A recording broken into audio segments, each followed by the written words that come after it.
É importante falar um pouco sobre o observatório. Qual o papel dele, né? Ele é uma rede nacional de pesquisa que tem mais de 15 metrópoles fazendo pesquisa sobre as metrópoles, sobre as regiões metropolitanas, e sempre tem que se preocupado não só em fazer pesquisa, mas também extensão e propostas para a sociedade.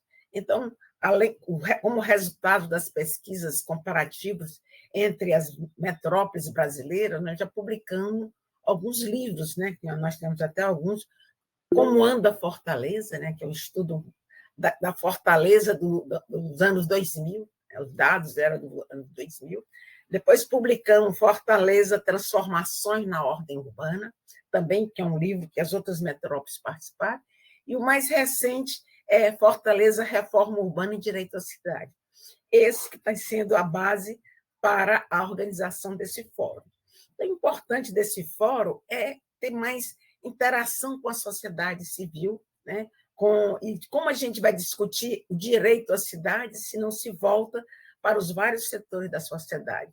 Como o Estado tem contribuído para as transformações, para garantir esse direito à cidade, desde a Constituição de 1988, como com seus avanços e retrocessos, temos avaliado essas questões, trabalhamos com a questão da vulnerabilidade social, como com as políticas do Estado, políticas das ONGs, como as do Bom Jardim, o Ser Ponte, e várias outras ONGs têm contribuído, Pensando Bem, contribuído para essa redução da vulnerabilidade em algumas regiões de Fortaleza.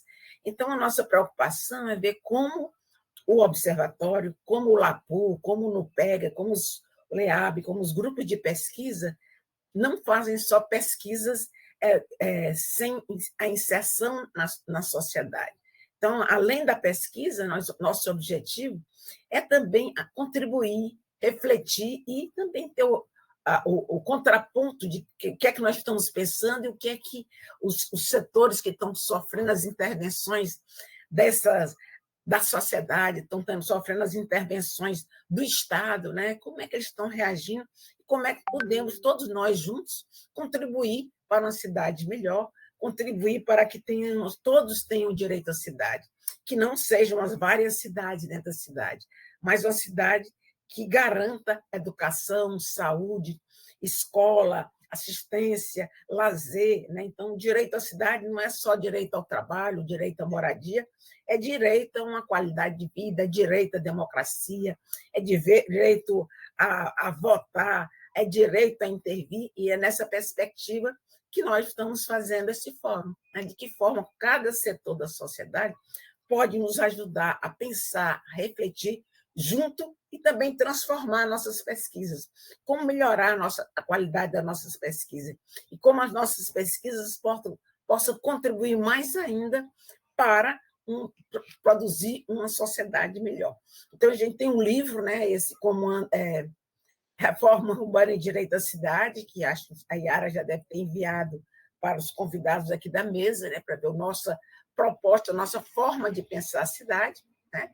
E aí, diante disso, nós já tivemos algumas mesas desde o começo, não sei se o Fernando vai fazer um pouco esse relato, mas começamos no dia 16 de março, né, com a abertura da cidade como negócio, e como isso tem transformado, precarizado a vida nas cidades, né, piorado as condições, onde tudo se transforma em mercadoria, a casa, a rua, a taxa de lixo, a tentativa de privatizar as escolas, o sistema de saúde, as universidades, dão toda a reação de garantir que esses serviços públicos sejam acesso a todos os setores da sociedade.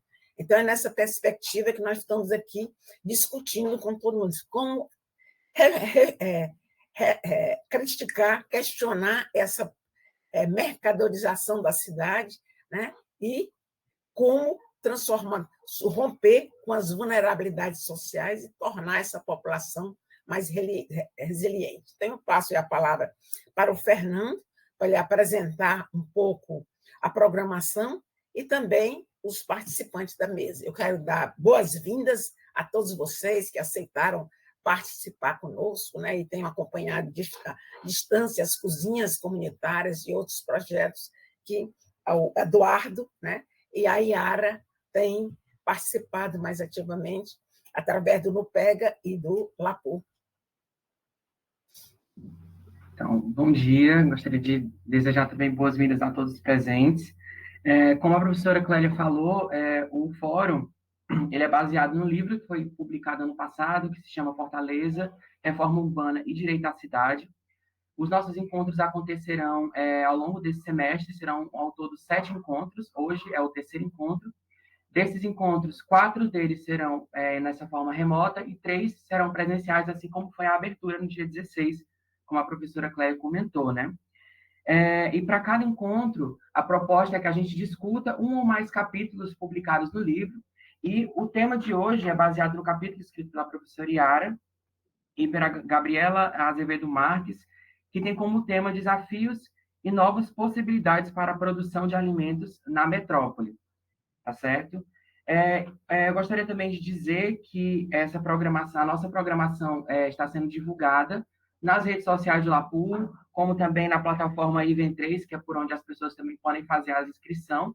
E para quem desejar o certificado de participação, a gente exige uma participação mínima de 75%, uma participação de 75% em todos os encontros do fórum, tá certo? E com relação ao registro da presença de hoje, eu peço que vocês fiquem atentos ao chat, para que no momento correto seja solicitada o registro da presença de quem gostaria de receber o certificado ao final desses 7 encontros, tá certo? Então, hoje, para discutir a temática, né, que eu já mencionei, de desafios e novas possibilidades para a produção de alimentos na metrópole, eu gostaria de chamar a professora Yara Rafaela Gomes, que é professora dos cursos de graduação e pós-graduação da UFC, coordenadora do Núcleo de Pesquisa e Extensão em Geografia da Alimentação, no PEGA, e também tutora do PET Geografia. Também gostaria de convidar o Werlen Miranda, que é membro da Comissão de Comunicação da Rede de Cozinhas Comunitárias do Grande Bom Jardim, fundador da Cozinha Solidária Ana Facó e também membro da comunicação da Rede Delis. Também a Ana Cristina Braga Rodrigues se faz presente aqui hoje, que é assistente social, pós-graduada em Psicologia técnica em Gastronomia Social, com especialização em aproveitamento integral dos alimentos e empreendedorismo social. Presidente e coordenadora do projeto Cozinha Solidária da Cozinha do Bem Fortaleza. Da Casinha do Bem Fortaleza, desculpa.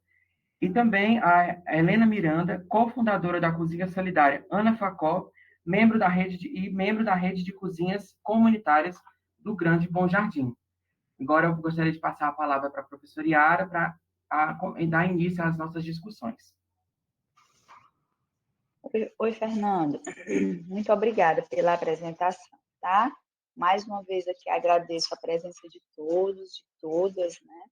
É sábado pela manhã, a gente passa a semana numa correria danada, muita coisa para fazer, e aí no sábado que a gente está preocupado em fazer essa discussão, realizar essa discussão, pensar a reforma urbana, o direito à cidade, pensar isso do ponto de vista da questão alimentar, digamos assim. Então, é muito importante para mim saber que eu não estou sozinha nisso, né? Que existem outras pessoas preocupadas também com todas essas questões. Então, queria agradecer pela presença e, sobretudo, a presença dos nossos convidados, né? Que também tem a semana bem agitada, e o Arley, a Helena e Cris estão aqui conosco, então prontamente atenderam aqui o nosso chamado, inclusive se colocaram, né, para vir dividir, discutir conosco aqui um pouco das suas vivências e das suas lutas, né? Então, a gente pensou mais ou menos essa apresentação aqui, digamos assim, em 2 partes, em 2 momentos. Então, para explicar para vocês assim, essa construção, para que vocês possam também se organizar aqui junto conosco, a gente, que para discutir a questão alimentar do ponto de vista da produção de alimentos,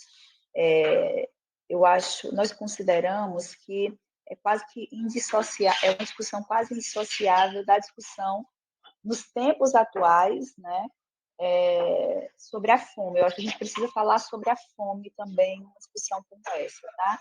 Então, a gente vai falar um pouquinho sobre isso, vai falar um pouquinho também sobre a luta, sobre o enfrentamento a essa situação de fome, mais especificamente na nossa cidade. Então, por isso que a gente convida aqui esses movimentos, as cozinhas que a gente está vindo aí de um momento de pandemia, com dados aí alarmantes, por isso, inclusive, o convite a pensar como as cidades elas poderiam ter dado uma resposta muito mais eficiente se a gente estivesse aí, de fato, mais avançado e as gestões e os governos e o Estado, na verdade, estivesse também um pouco mais preocupado com essa questão da produção de alimentos nos espaços urbanos. Então, as cozinhas, elas sofreram de perto, elas viram de perto o sofrimento das pessoas e sofreram juntas.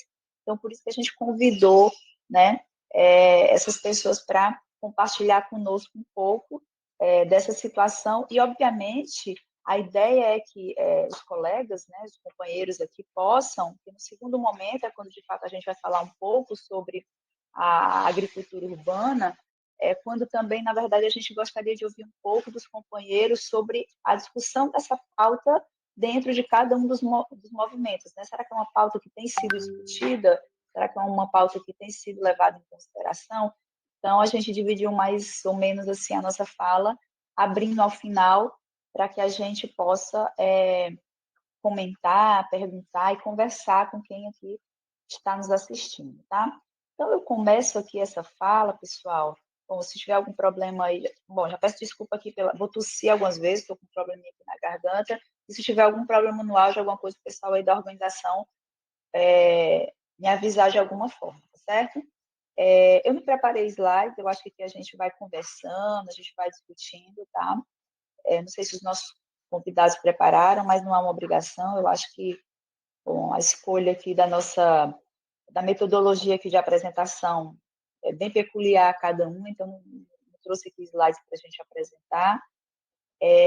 Mas eu gostaria de começar aqui falando, né, um pouco do cenário político brasileiro, no sentido de que a gente propõe uma discussão inicial aqui, e rasa, tá, gente? Assim, aqui a gente vai fazer uma discussão aprofundada sobre a fome, mas eu acho que a gente precisa começar precisa conversar sobre ela e a gente precisa começar falando sobre ela, como eu já mencionei. Então, eu acho que tratar desse cenário político brasileiro na última década, em especial, é bastante salutar para o início dessa discussão. Por quê? Porque alguns acontecimentos, eles são muito significativos para a gente pensar o quadro atual, nacional, relacionado ao tema, tá? A gente tem que lembrar, por exemplo, que o Brasil, quando a gente pensa, por exemplo, no mapa da fome da ONU, o Brasil, na última década, ele saiu e entrou novamente nesse mapa. Olha que absurdo, né?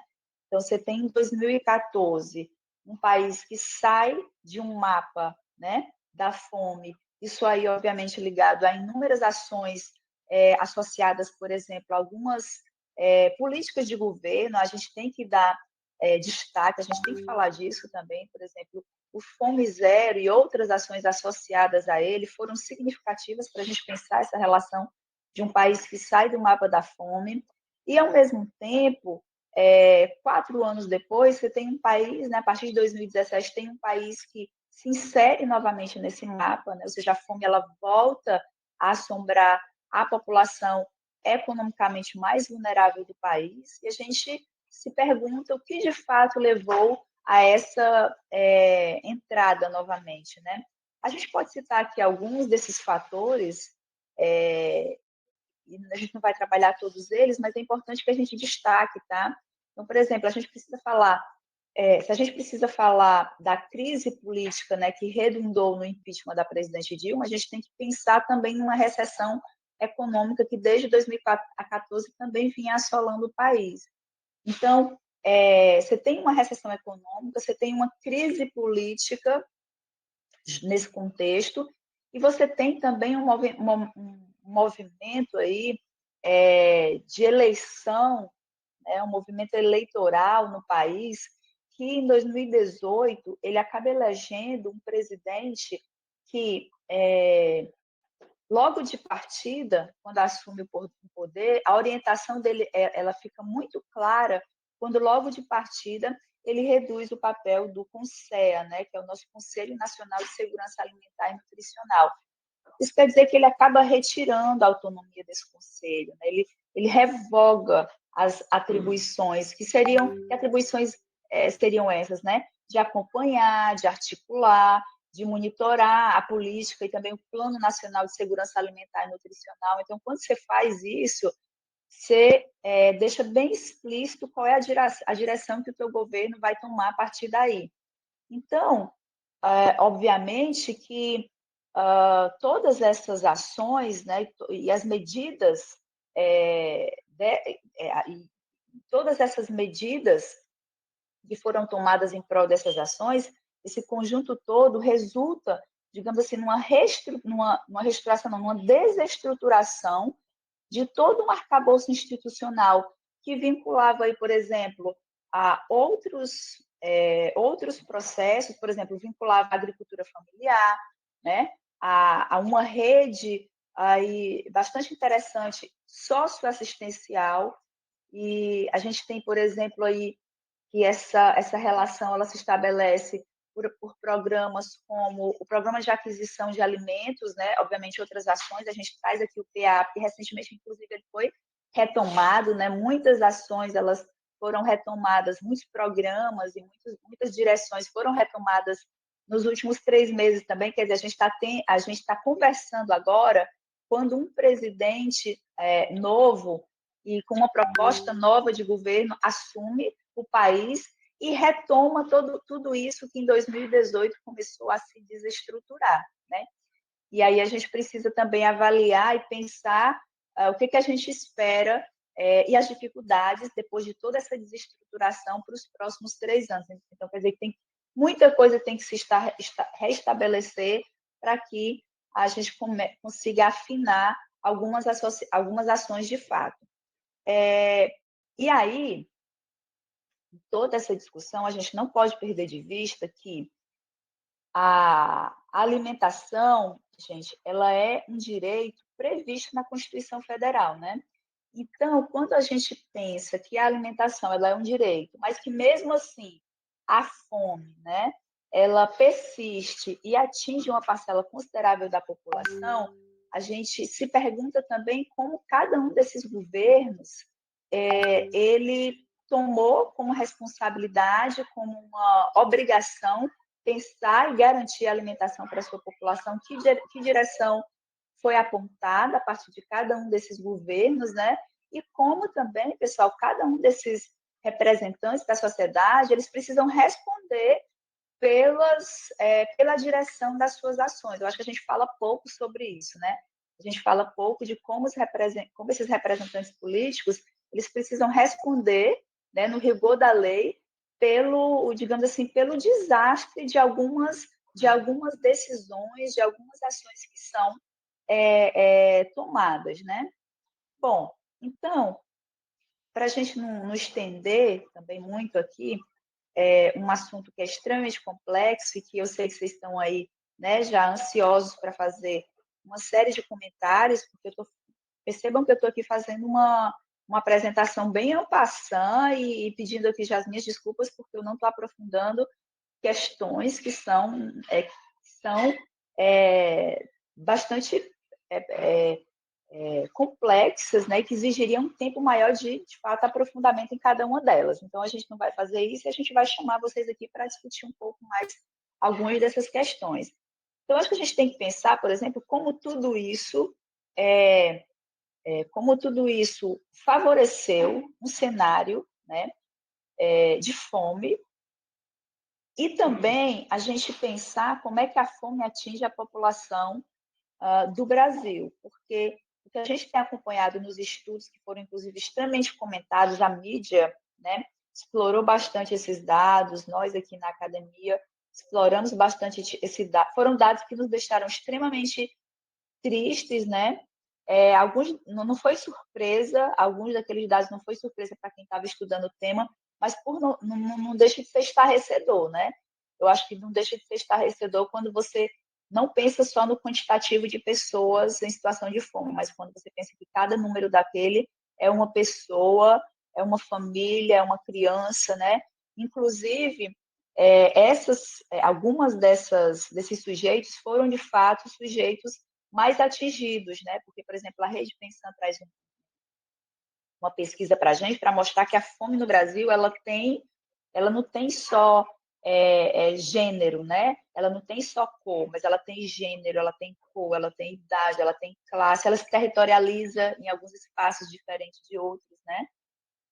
Então, o crescimento, por exemplo, da pobreza, somado à inflação dos preços dos alimentos, o desmonte de todas essas políticas mencionadas, eles vêm acentuar as desigualdades, eles levam à miséria grupos sociais e regiões historicamente já bastante afetados. Então, a pesquisa mostra que esses grupos, essas populações, esses espaços, eles têm uma história já ligada à miséria, à pobreza, a situações de fome. Então, com, por exemplo, a pandemia, esse quadro ele se agravou enormemente. Aí, por isso, a gente querer ouvir um pouco aqui das cozinhas comunitárias, né? Como é que foi importante a atuação desses sujeitos nos territórios periféricos, né? Aqui para Fortaleza, o trabalho das cozinhas foi imprescindível, tá, pessoal? A gente vai poder falar um pouco sobre isso daqui a alguns instantes, né? Então, essa situação, né? A gente pode trazer aqui alguns números, né? Com base nas pesquisas mencionadas aqui da Rede Pensão, é que eu acho que esses números aqui eles são muito significativos para a gente falar, por exemplo, sobre as questões raciais, de gênero, no sentido de que, por exemplo, quando a gente pensa nos rendimentos que são de muitas formas atravessados e determinados, por exemplo, pela questão racial, você tem um destaque aqui, uma diferença percentual de 45% de domicílios que tinham uma pessoa preta ou parda como referência, né, para essa situação de fome ou risco de fome, enquanto você tem uma taxa aqui de 26% naqueles que tinham como referência uma pessoa branca. Então, esse dado ele é bastante significativo para a gente pensar a questão racial. Vocês vão anotando aí os dados para a gente conversando. Essa lógica, né, essa diferença percentual, ela também se aplica à questão de gênero, uma vez que a gente tem aí 41% aproximadamente dos domicílios que tinham uma mulher como pessoa de referência, que estavam em situação aí de fome ou risco de fome, contra aí um percentual de 33,2% aproximadamente de domicílios que tinham uma pessoa de referência como homem, né?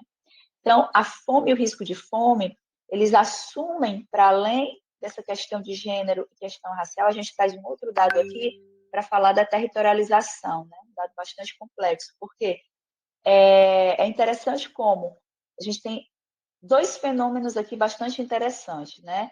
Que se estabelecem aqui com mais frequência, ou seja, você tem uma maior frequência de domicílios em áreas rurais, né? Do que em áreas urbanas. Por exemplo, você tem um percentual de 46,4% de domicílios em áreas rurais contra 35,% em áreas urbanas. Mas quando você vai olhar os dados em termos absolutos, aí essa fome ou risco de fome, ela está muito mais presente nos espaços urbanos, porque a taxa de urbanização, né, o que a gente tem levantado nos últimos anos, é bastante acentuada. Então, você vai ter aí números absolutos mais de 20 milhões, né, e nos domicílios rurais você vai ter aproximadamente 4 milhões e meio, tá? Então, é muito interessante a gente pensar, a gente discutir um pouco de tudo isso, mas falar também sobre a manifestação da fome na periferia da cidade de Fortaleza, né?